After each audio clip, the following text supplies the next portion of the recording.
Live from the Morongo Casino Studios, it's the Heidi and Frank Show on 95.5 KLOS and KLOS HD1. Los Angeles. Ouchie. That's a feedback. Rock and roll. That's rock and roll sounds right there. What's up, Christian? Check, testing 1, 2. Oh, you sound awesome. How y'all doing? Good. Better You? than you. Yes. What's going? Is this mic the mic? What mic is this? Sounds weird. I know it does sound weird. Look, I'm rock and roll about it all. I got a big hi, everybody. Hi, Christian. All right, so I got to get to this quickly because I spent 2.5 hours on this 3.5 minutes the other day on the old grams of the Insta.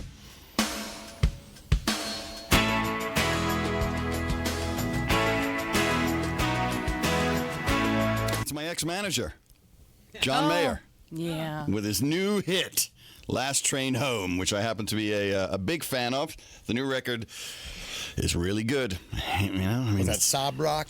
the Sob Rock is a very, very good. It's a very good album. I'll be honest with you. And of course, John was on there, and we spent a few hours on Saturday morning. And one of the things that he spoke about was the fact that I was actually sort of, if I may use a pun, instrumental in the making of the record because he and Don Was, he had become a huge fan.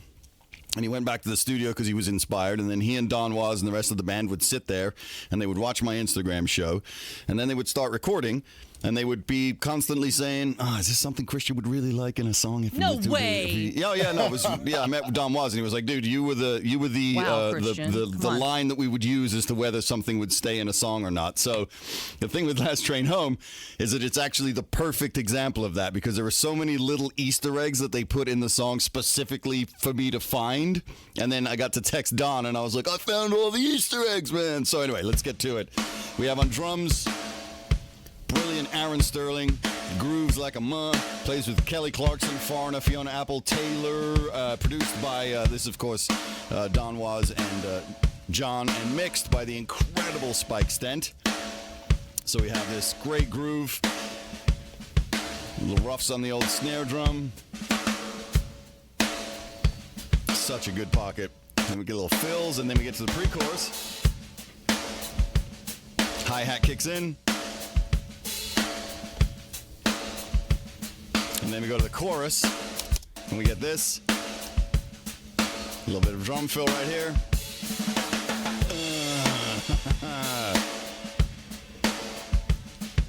And then on the end vamp, we get the ride cymbal, which Sterling did admit was an overdub, but we ain't gonna judge it. Comes in with this.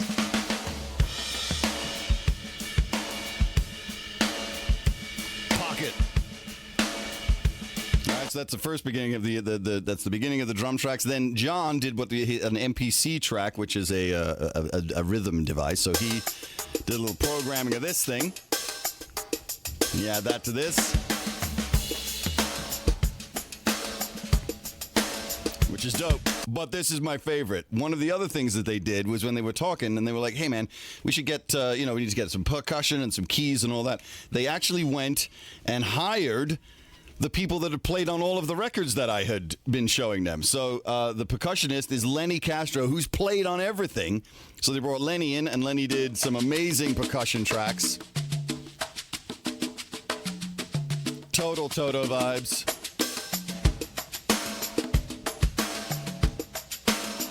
Such a sick groove. Pre-chorus does this.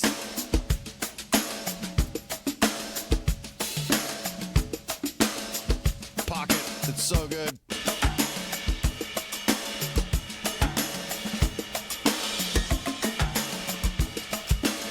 And then what they did was they buried this little thing, so this will become important later, she said, smiling. Just remember this. They put this in there, which goes like this. It goes...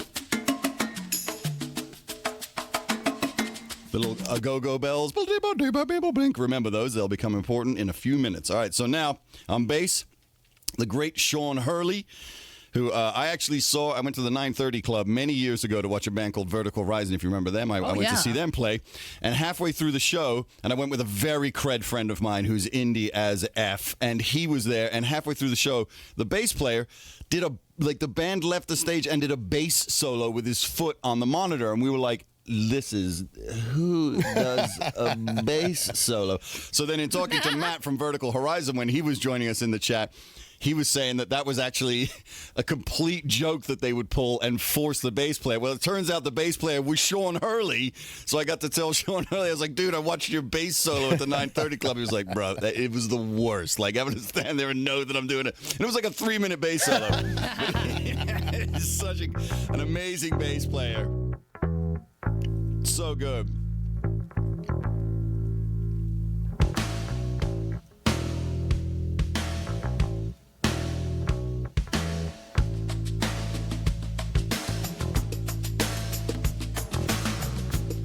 So this is your verse.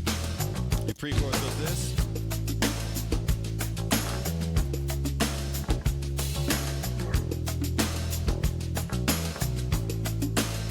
Brilliant.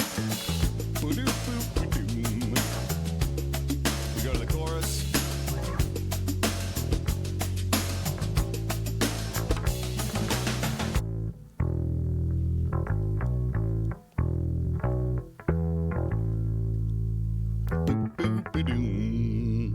So then one of the first Easter eggs I found was on the fade out. He does this thing, which is so good. Ready?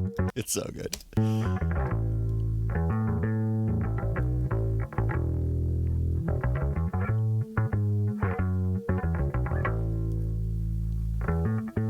And it's right before it's got all of John's noodle doodle pseudosaurus over the top of it, so you don't hear it. It's buried. It's so good.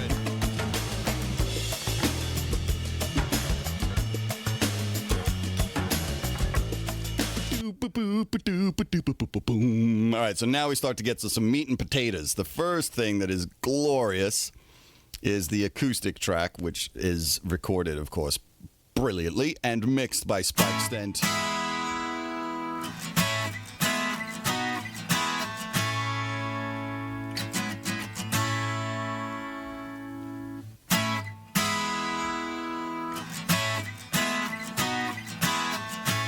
That's your verse, your pre-chorus.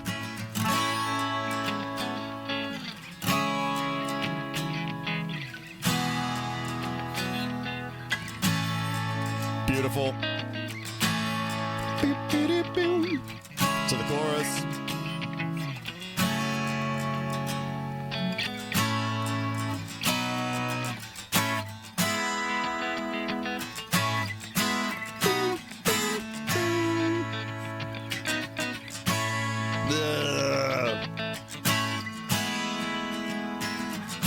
Gorgeous. All right, so that's your acoustic guitars. I'm smashing through. We literally did this for 2.5 hours the other day on Instagram. It was amazing. So the keys are the great Greg Fillinganes. Greg Fillinganes has played on all of Michael Jackson's stuff. He learned his role from playing with Stevie Wonder when he was like 19 years old, which is amazing. So Greg came in and they hired him to do all the keyboards. So you have these amazing 80s keys. But the one that I love is this one that goes.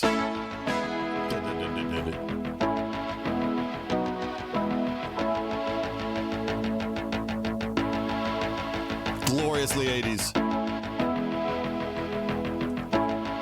Add the other one in.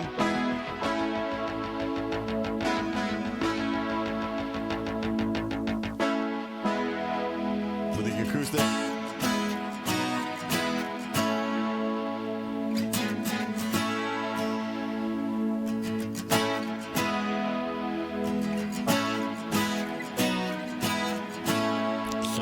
So many inverted chords for you music nerds. All right, so we get to the pre-chorus. It does this. We get back to the...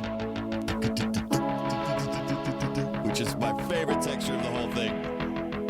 I can't believe you put that in there. So then underneath that, there's this other amazing keyboard, which is doing this.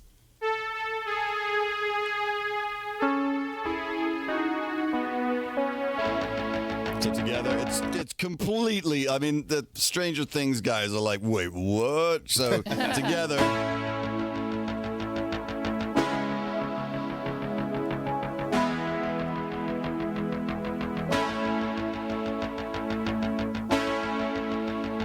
Hurley's bass line.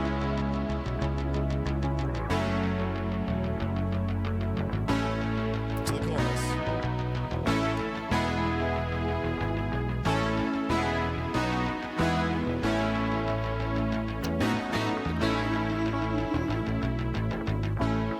All right, so remember that thing when I was like, all right, remember this? So while the Go-Go Bells is happening on this track, they buried this. So it goes.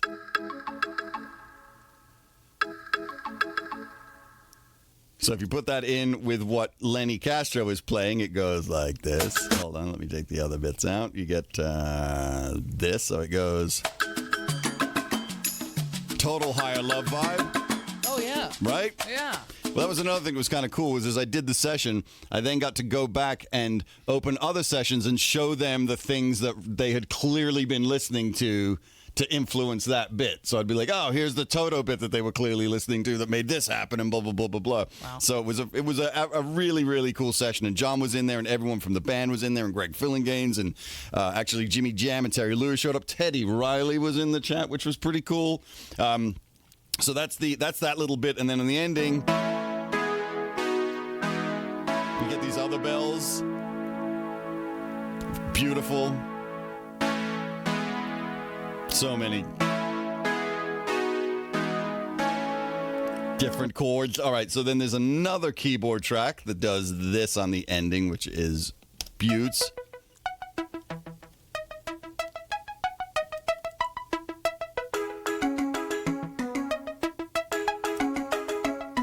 With these keys.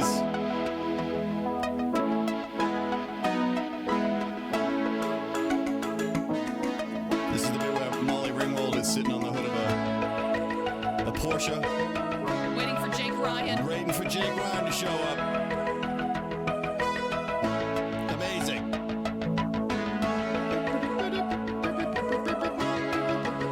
All right, so you get that. There's all of Another reason to have headphones for this song. Oh, yeah, the big time. the stereo. That's Spike going back and Stent forth. is incredible. He's a genius, man. Spike's one of my favorite mixers. All right, so then we go, and then there's the mandatory organ track, which does.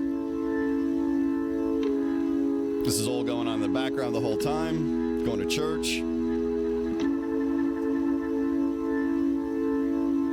And at the end, it does these big wind-ups.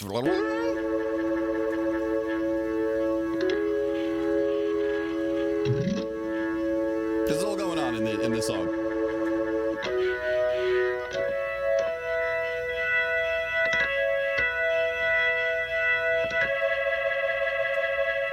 With this one.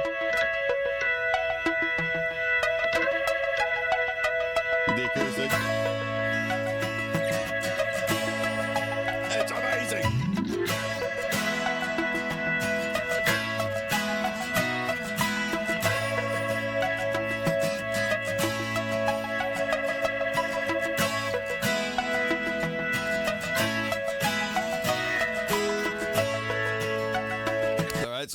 So that's all happening, and then of course, because it's John Mayer, there's got to be 97 tracks of guitar. So we'll start with the first one, which is the main meat and potatoes of the guitar track, which is just doing this beautiful Steve Lukather.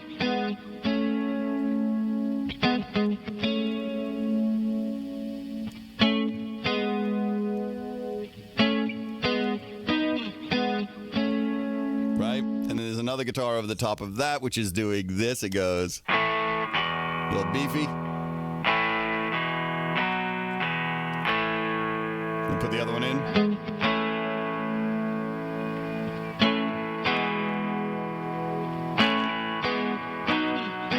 And on the headphones, you can hear how this one's like really dry, right down the middle. Right? And then this one's all reverbed and beautifully delayed. Sort of washes out on the side of the phones, and then this together.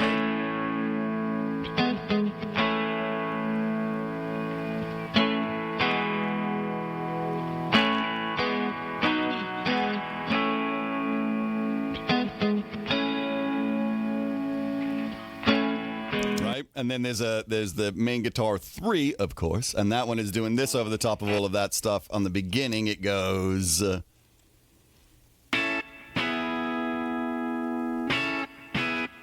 You can hear that delay on the far right. So together.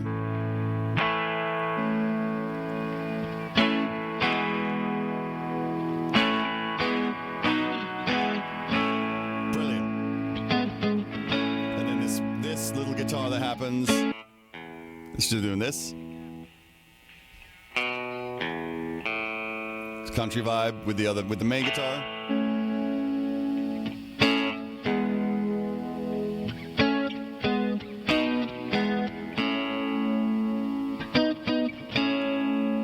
And as John said, there's like so much care taken over each moment, because that's what you hear when you listen to these old recordings that I do on the session, is that so much care taken, so much thought about the different sounds and everything. So this is, the chorus guitar does this, which is a little bit jankier, or chankier. And together you get all this.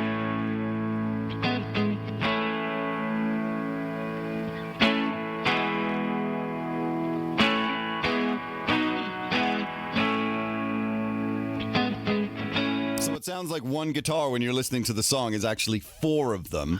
And then in the, I know, it's just ludicrous. So then in the pre-chorus, they're one of the great guitar players that we always hear on the session, especially when it comes to MJ stuff, is a guy by the name of Paul Jackson Jr., who is just a G. Like, his stuff on PYT is breathtaking. So this is Johan completely ripping off Paul Jackson Jr. These little...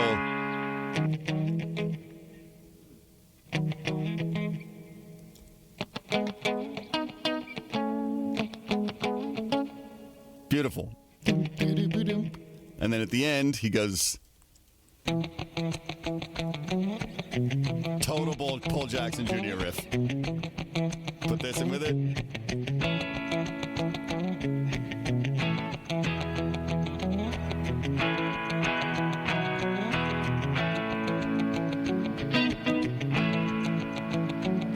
Amazing. And then these big ones. All right, so we've heard that vibe. I mean, there's so much thought happening.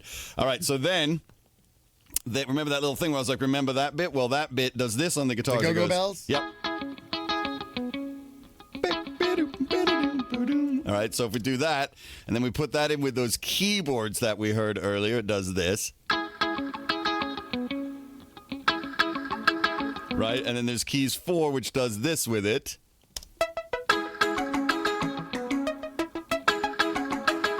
And then we put in Lenny, and it goes like this. It's ridiculous. I was like, I found it. It goes like this.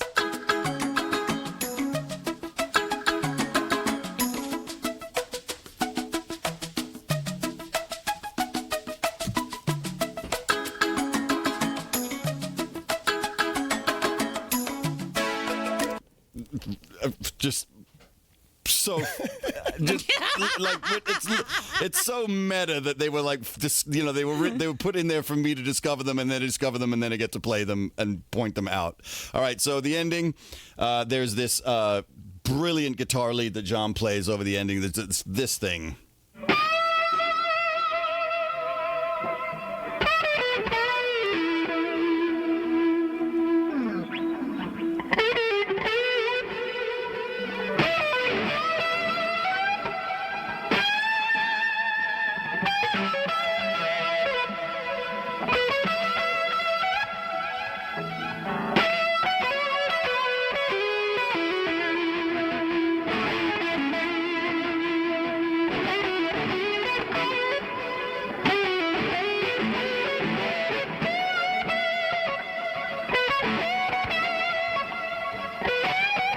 And you're right, Frank. That is a Soldano amplifier. I can't believe you managed to hear that. I mean, know. It was your ear. It's getting He's better. learning. It's getting so good. It's getting so good. All right. So, and now this guy. Prepare to just, it's like that with this dude. If you wanna roll me, then you gotta roll me all night long. And if you wanna use me, then you gotta use me till I'm gone.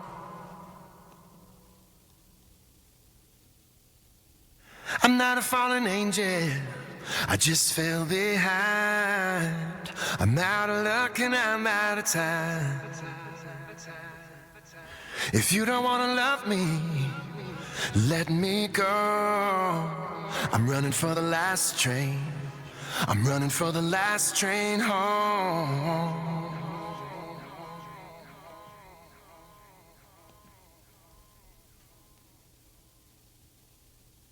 If you wanna know me, then you gotta know me through and through. And if And yeah, that's happening at the same time as the Go-Go Bells and all of the other stuff, yes. And if you're gonna hurt me, then you gotta hold me next to you.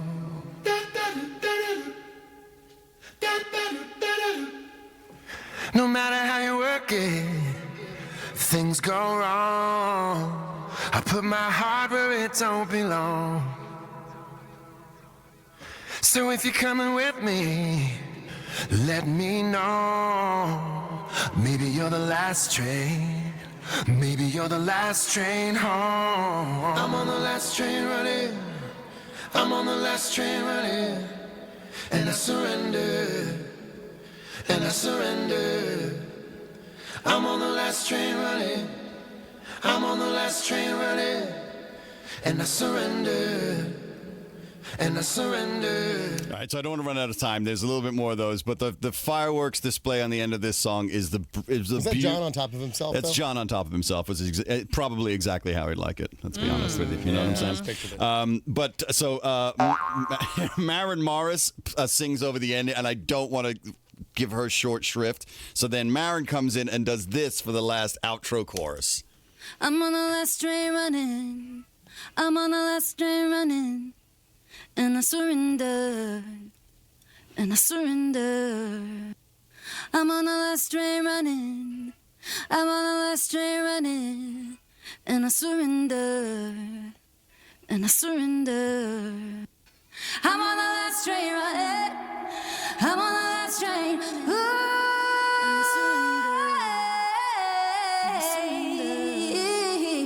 I'm on the last train running. I'm on the last train running. And I surrender. I surrender. Oh, yeah. And she does this. Ooh.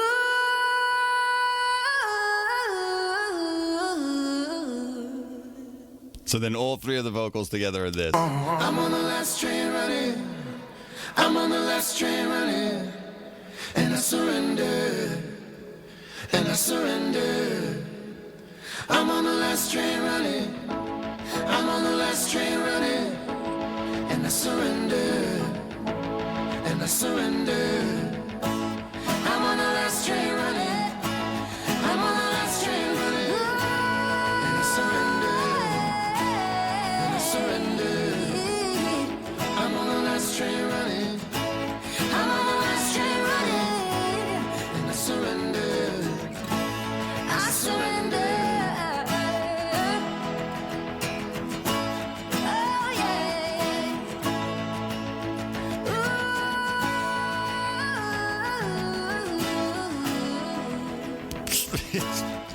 So beautiful. And then John, was very generous with informing everybody in the chat that, what I'd done to sort of inspire the record and all that. I mean, I'd really like it if you mentioned it in a Rolling Stone article. I don't think it would kill you, Mayor, to just maybe once in a national press outlet to mention how important I was. But hey, you know what? A tree falling in a forest, nobody's around to hear it. That's just how it works, I suppose. Welcome to our world, Christian. I know. Well, it's good to be part of a morning show team, really in there. You know what I'm saying? So definitely check out Sob Rock. It's my joke is that it's the first Mayer record I've heard where I don't think he's trying to get laid with every single song. It's so good. It's so beautiful. It's a great road trip record. A friend of mine who's a metalhead was like, dude, wasn't really into it. Gave it 2 listens at the house, and then I was driving, and I was like, nah. He's like, it's the perfect road trip album, and it really is. So give Sob Rock a spin.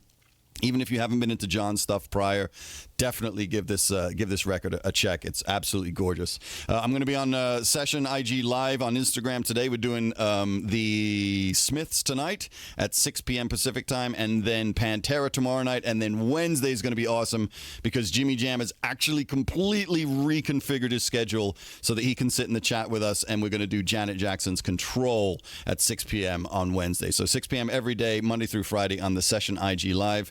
Just go on there and follow and set notifications. And then Christian James Ham for my regular one. And I've had to cancel all of my sessions. They've all been shifted to November. So sorry to everybody about that. But I just think it's the safest thing to do considering what we're currently dealing with. So thanks for having me and everybody. Check out Sob Rock. Have a great rest of the week. And thank y'alls. That was Thank good. you, Christian. Last train running, Right. and it's a You need more go-go bells. Never too many go-go bells in my life. All right, let's take a quick break. We're coming right back for Heidi and Frank.